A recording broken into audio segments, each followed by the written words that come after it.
Au nom du Père et du Fils et du Saint-Esprit, Amen. Les biens de mon Père, bonjour. Aujourd'hui, deux textes vont nous aider, les biens de mon Père, à méditer la parole de Dieu. Nous allons commencer la lecture de Saint Paul, apôtre aux Romains, au chapitre 5, les versets 12 à 21, où il va nous dire très clairement que par la faute d'un seul homme, la mort a établi son règne dans le monde, mais surtout aussi par un seul mort, par une seule personne, la grâce sera donnée à la multitude. Par un seul homme, Adam, le péché entre dans le monde, par un seul homme, Jésus-Christ, vrai Dieu et vrai homme, la grâce a été donnée à la multitude. Ensuite, nous allons lire l'évangile de Jésus-Christ selon Saint Luc, au chapitre 12, les versets 35 à 38, dans lequel le Seigneur va raconter à ses disciples cette histoire du serviteur. Il va dire heureux les serviteurs que le maître à son arrivée trouvera en train de veiller. Heureux es-tu les biens de mon Père si tu restes scotché, connecté, si tu restes continuellement en prière, en méditation de la parole. Heureux es-tu si le Christ en venant trouvera ta foi vive et ta foi allumée. Tournons nos sens à l'intérieur et ouvrons les différents textes bibliques de ces jours. À chacun et à chacune, mes frères, mes sœurs, les biens de mon Père, bienvenue.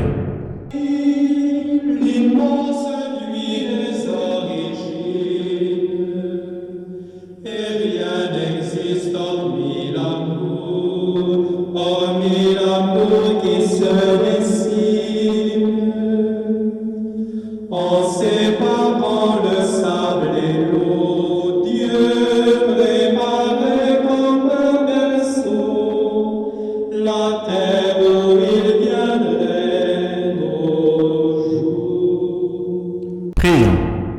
Dieu, riche en miséricorde, tu as appelé le Saint-Pape Jean-Paul II à guider ton Église répandue dans le monde entier, fort de son enseignement. Accorde-nous d'ouvrir nos cœurs avec confiance à la grâce salvatrice du Christ, unique rédempteur de l'âme. Nous t'avons prié par ce même Jésus qui règne avec toi et le Saint-Esprit, maintenant et pour des siècles des siècles. Amen. Les biens de mon Père, ouvrons tous nos textes sur la lettre de Saint Paul apôtre aux Romains, au chapitre 5, les versets 12 à 21, et aussi nous allons méditer l'évangile de Saint Luc, au chapitre 12, les versets 35 à 38. Bonne méditation.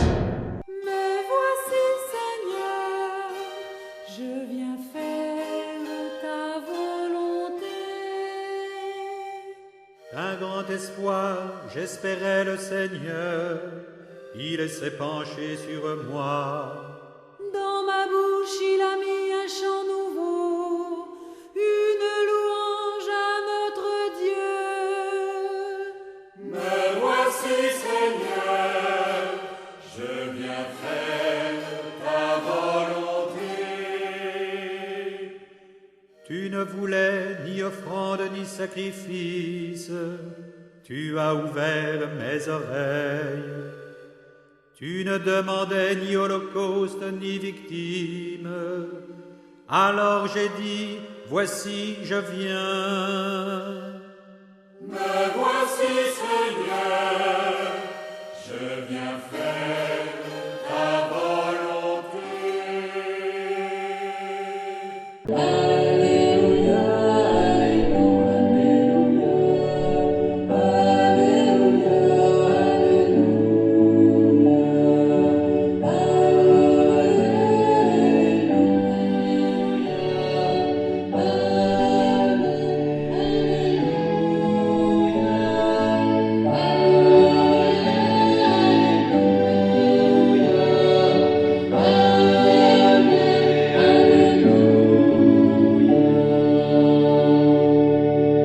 Évangile de Jésus-Christ selon Saint Luc, au chapitre 12, les versets 35 à 38. En ce temps-là, Jésus disait à ses disciples, « Restez en tenue de service, votre ceinture autour des reins et vos lampes allumées. Soyez comme des gens qui attendent leur maître à son retour des noces, pour lui ouvrir dès qu'il arrivera et frappera à la porte. Heureux ces serviteurs-là, que le maître à son arrivée trouvera en train de veiller. Amen, je vous le dis, c'est lui qui, la ceinture autour des reins, les fera prendre place à table et passera pour les servir. S'il revient vers minuit ou vers 3 heures du matin et qu'il les trouve ainsi, heureux sont-ils. Acclamons la parole de Dieu. Louange à toi, Seigneur Jésus-Christ. Heureux les serviteurs que le maître à son arrivée trouvera en train de veiller. La bénie de mon Père, une fois de plus, le Seigneur attire notre attention sur l'importance de demeurer en communion avec lui, sur l'importance de rester éveillé et de garder notre foi vive jusqu'à son arrivée. J'ai une histoire que j'ai eu entendre, je ne sais pas si elle est vraie, mais elle semble vraisemblable. Il s'agit de l'histoire de ce gardien, de ce vigile, de cet agent de sécurité qui un matin se lève et va vers son patron, vers son maître, et lui dit, « Maître, patron, au cours de la nuit, j'ai fait un rêve. Dans ce rêve, comme tu t'apprêtes à aller au voyage actuellement, dans ce rêve, j'ai vu que si tu vas en voyage, si tu prends l'avion, il y aura crash d'avion. Je te conseille donc de ne pas voyager parce que mon rêve est souvent vrai. » Et son maître lui dit, « Quand est-ce que tu as fait ce rêve ?» Il dit, « C'était dans la nuit, autour de minuit à 3 heures du matin. » Alors, le maître a suspendu son voyage et en écoutant les informations le soir, a bien suivi que le vol qu'il allait prendre a fait le crash. Ce qu'il a fait, vous pouvez imaginer, certainement d'aucuns vont dire, il a appelé son serviteur pour le récompenser. Mais il a fait le contraire.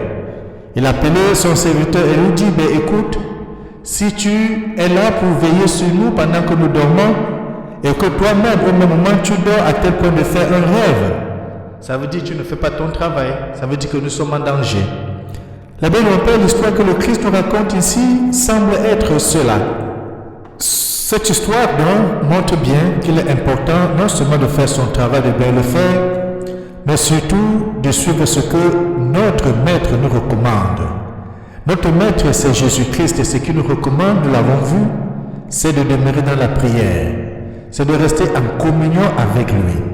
Et le Christ nous demande d'être comme des serviteurs vigilants qui attendent le retour de leur Maître, que toute notre vie soit portée par cette attente. Veiller, n'est-ce pas, entre autres, voir chaque situation de notre vie vers le Christ. Ne pas oublier que de lui nous vient l'accomplissement de toutes nos paroles, mais aussi l'accomplissement de tous nos actes. Lui seul, le Christ, aura le dernier mot pour dire le sens de tout ce que nous aurons vécu avec lui, vécu à côté de lui. Et c'est pour cela que Saint Jean-Paul II est l'image de cette personne, de cet homme qui a vécu toute sa vie en présence du Christ. Il a vécu toute sa vie en communion avec le Christ. D'ailleurs, rappelons-nous, au soir de sa mort, la foule subito santo. La foule va crier qu'il soit canonisé immédiatement, vu un homme de prière, un homme de persévérance, un homme qui avait l'espérance, un homme qui avait le souci de la communion de l'Église. On ne peut pas dénombrer le nombre de pays dans lesquels il a fait le voyage pour réconcilier les chrétiens entre eux, mais réconcilier les chrétiens avec d'autres formations religieuses. Nous savons qu'il a beaucoup œuvré dans le dialogue interreligieux. Nous savons aussi qu'il était très proche des autochtones, des Premières Nations. Il était proche des autres tribus, des autres religions du monde. D'ailleurs, on va voir Église en Afrique, Église en Amérique, qu'il va présider ces synodes et va donner des orientations très claires pour que ces églises soient considérées. La bénie de mon Père, veillons, continuons à veiller, continuons à prier avec son intercession, que notre Maître nous trouve tous debout, tous prêts à l'accueillir, et qu'ensemble nous montons dans la gloire et de vivre avec l'Éternel des armées. Et qu'aujourd'hui il nous bénisse et nous garde, lui qui est Père, Fils et Saint-Esprit. Amen. Bonne journée.